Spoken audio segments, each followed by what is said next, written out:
jauhilah sifat hasud. Hasud itu iri, dengki.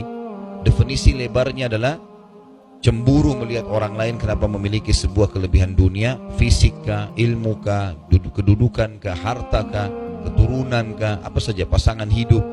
Dia iri melihat orang lain kenapa dapat itu, dan dia berharap nikmat itu hilang darinya. Kalau orang itu kecelakaan misalnya, kalau orang itu lagi ada masalah, maka dia gembira. Ini namanya hasad, ya. Nabi SAW mengatakan jauhi sifat hasud atau hasad, ya.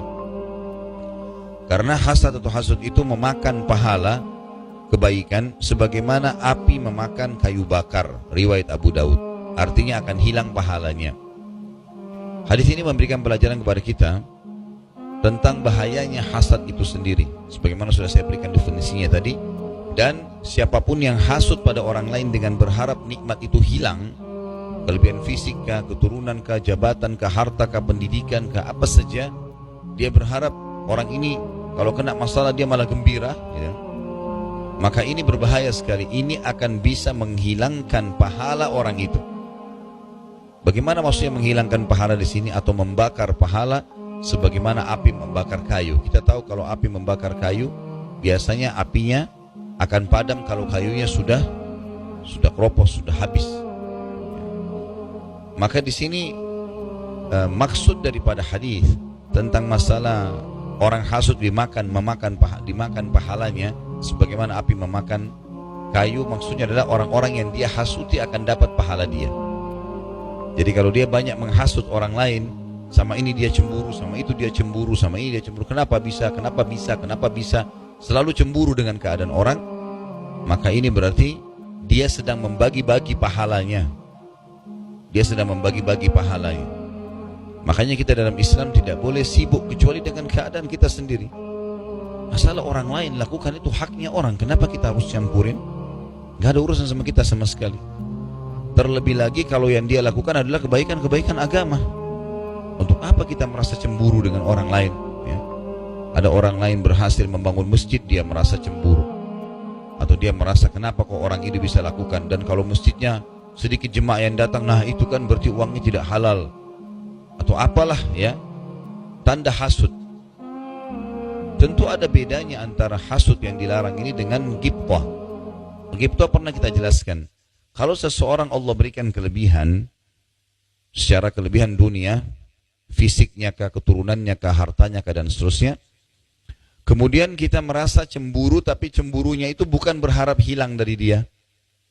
Kita cemburu positif di sini, kita mengatakan, ya Allah, kalau seandainya Engkau memberikan aku seperti dia, punya harta seperti dia, punya ilmu seperti dia, punya apalah seperti dia, maka aku akan lakukan hal yang sama. Karena ternyata hartanya dihabiskan di jalan Allah untuk bangun masjid, untuk segala macam, tanpa berharap nikmat itu hilang dari dia, ya. Cuma kita ingin juga kalau punya seperti dia, kita akan lakukan hal yang sama. Kebaikan. Hatinya tidak diikuti dengan rasa dengki di sini. Maka ini enggak masalah. Ini namanya ghibthah, dibolehkan. Ya. Ghibthah itu berarti seseorang merasa kenapa orang lain memiliki tetapi tidak berharap nikmat itu hilang darinya. Ya. Jadi ini mirip dengan hasud, tapi hasud haram, ini enggak haram, ya.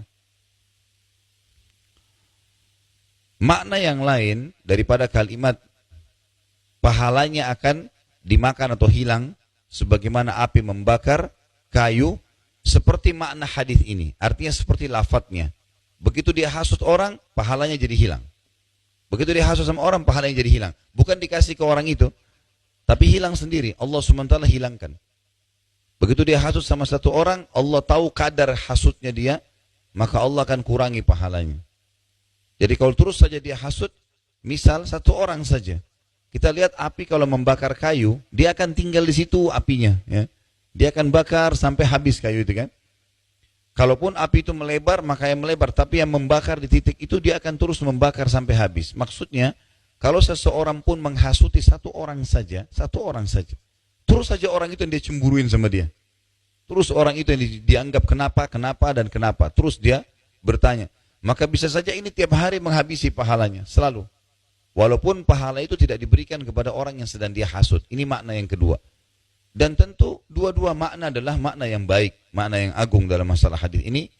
Seseorang muslim harusnya menjauhi masalah iri dan dengki, baik nanti pahalanya akan diberikan kepada orang yang sedang dia hasut, atau malah akan menghilangkan begitu saja pahala dia. Untuk apa ini? Intinya ibu-ibu dan bapak sekalian, jangan masuk ke zona hidupnya orang lain. Tidak usah campur orang lain. Dia mau pakai baju mewah, mau pakai mobil mewah, mau kerjain apa, biarin. Biarin aja, sudah bukan urusan kita. Satu keadaan kita disuruh campur tangan kalau kita lihat kemungkaran saja. Kemungkaran. Kemungkaran itu artinya adalah pelanggaran agama.